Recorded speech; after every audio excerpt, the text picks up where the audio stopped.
Jagan Uttarandhra ద్రోహిగా మిగిలారని TDP అధినేత చంద్రబాబు అన్నారు. తాను తెచ్చిన ఒక్క పరిశ్రమ, ప్రాజెక్టు పేరును జగన్ చెప్పగలరా అని ప్రశ్నించారు.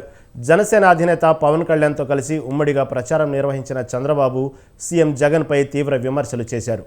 పవన్ ప్రజల కోసం నిస్వార్థంగా సేవ చేస్తున్నారని చెప్పారు.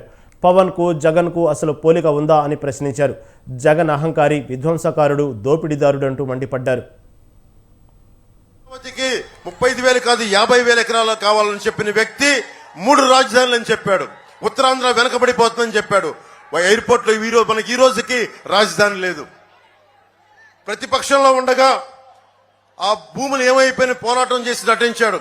ఇప్పుడు భూమి ఆ నిర్వాసితులు డబ్బులు 2 దోచేశారు. ఎయిర్పోర్ట్స్ అథారిటీ ఇండియాకి ఇవ్వాలి, ఎయిర్పోర్ట్స్ ఆఫ్ అథారిటీ ఆఫ్ ఇండియాకి ఇవ్వాలి అని అన్న వ్యక్తి జిఎంఆర్కి ఇచ్చేశారు. మళ్ళీ ఏదైతే చంద్రబాబు గారు జిఎంఆర్కి ఇచ్చారో మళ్ళీ అది తప్పని చెప్పి ఆ రోజు చెప్పిన వ్యక్తి, రివర్స్ టెండరింగ్ అని చెప్పిన వ్యక్తి మళ్ళీ ఈ రోజున అధికారంలోకి వచ్చి మళ్ళీ అదే జిఎంఆర్ సంస్థకి ఇచ్చాడు. 15 ఏళ్ల అమర్నాథ్ తీసుకెళ్లి చెరుకు తోటల్లో వైసీపీ నాయకులు కాల్చేస్తే అది రాష్ట్రానికి గాయం అయినట్టు కాదంట. అంటే తనకే గాయం.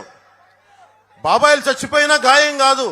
రాములు వారి విగ్రహం కింద పడ్డా మా మనోభావాలు, మన మనసులు గాయపడవు. ఆయన నుదుటికి చిన్నపాటి గాయం పడితే మొత్తం ఆయన కదిలిపోయాడు. రాష్ట్రం అంతా కదిలిపోవాలి. ఇక్కడే విశాఖపట్నంలో 500 కోట్ల రూపాయలు ఖర్చు పెట్టి విలాసవంతమైనటువంటి బంగళా కట్టుకున్న ముఖ్యమంత్రి ఈ పేదవాళ్ళకి ఇచ్చింది 1 సెంటు మాత్రం ఇచ్చే పరిస్థితికి వచ్చాడు. ఇలాంటివన్నీ చేసి ఇప్పుడు నాటకాలు ఆడుతూ మిమ్మల్ని అందరిని అంటున్నాడు అందరూ బాగుపడిపోయారంట. చాలా బాగున్నారా మీరు? ఏమమ్మా చాలా బాగున్నారా మీరు? మీ ఆదాయం పెరిగిందా అని మిమ్మల్ని అడుగుతున్నా సూటిగా. పెరగలేదంటే చేలు పైకెత్తండి, చేలు దించండి. మీ ఖర్చులు పెరిగాయా లేదా అని అడుగుతున్నా. ఖర్చులు పెరిగాయి, ఆదాయం పెరగలేదు, మీ జీవన ప్రమాణాలు తగ్గిపోయినాయి. దీనికి కారణం అసమర్థుడి పాలన, అవినీతి పాలన, చేతగాని పాలన అని చెప్పి నేను మీకు తెలియజేస్తున్నా.